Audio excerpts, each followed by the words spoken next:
Safira, and let's find out more about NPCC. During our Sec 1 days, we actively get to know each other better and learning our drills.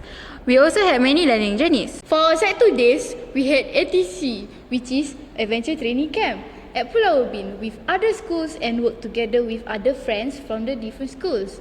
We learned to experience new things such as Rock climbing, kayaking, campfire and high elements. ATC camp helps us to become more resilient. Currently in our Sec 3 days, we didn't get to experience a lot of activities, but we managed to pass some of our knowledge to our fellow Sec 2 cadets to help them to get ready to become the next set of leaders. Lastly, we get ready to hand over our responsibilities to our Sec 3 cadets. Furthermore, we experience a lot of new challenges when we are taking care of the whole unit.